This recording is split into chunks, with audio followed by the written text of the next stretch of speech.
I received several requests to tell you a bit more about the difference between primary and secondary research methods and explain when we use the first and when the second. Well, the most basic distinction between primary and secondary research is this. Primary research is when we use original data. It is simply put, new data. Secondary research is when we study the results of others.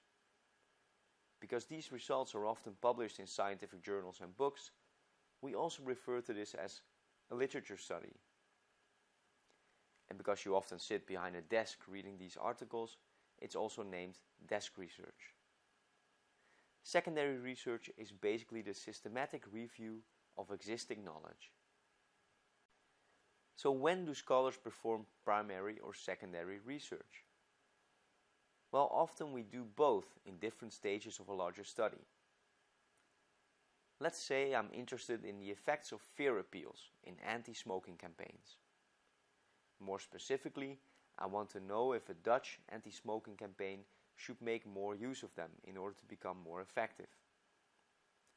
I will start by exploring the existing literature on the use of fear appeals, anti-smoking campaigns, health campaigns in general, studies into why people smoke, when people block fear appeals, etc. I systematically collect all of this secondary data, basically the research findings of others, and analyze these results in order to come up with some expectations of what would happen if we would use more fear appeals in Dutch anti-smoking campaigns. In some cases, if time, money, or practicality forces us to limit ourselves to a literature study, this is where my research ends. But often, if I want to really understand something and delve deeper into the question, I want to study this further and in more detail. Existing studies might have been conducted in other countries, for instance. So, I'm wondering if these results will also be true in the Netherlands.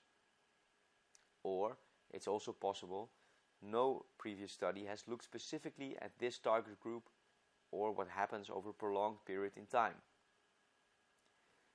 In short, a review of the existing literature can leave us with 1,000 questions and things we want to check or explore in more detail. So now I need to conduct my own primary research. My desk research has left me with several research hypotheses that we will set out to prove or disprove with original data.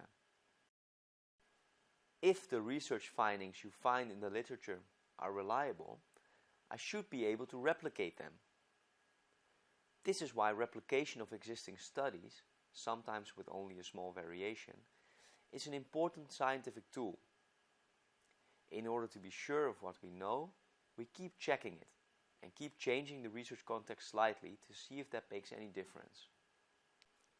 Of course, next to checking the reliability of existing data, primary research also allows us to radically expand on existing knowledge by adding completely new research variables, leading to new insights into previously unexplored relationships. So in a nutshell, we usually start with secondary research. That's why, whenever we discuss research methods, we should never forget this important category.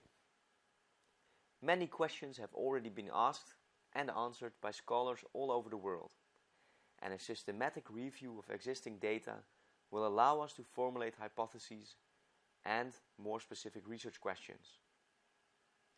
The introduction of digital search engines has greatly increased our ability to find and use existing studies, our ability to stand on the shoulders of giants, as it were. Famous words by Newton, and now the motto of Google Scholar.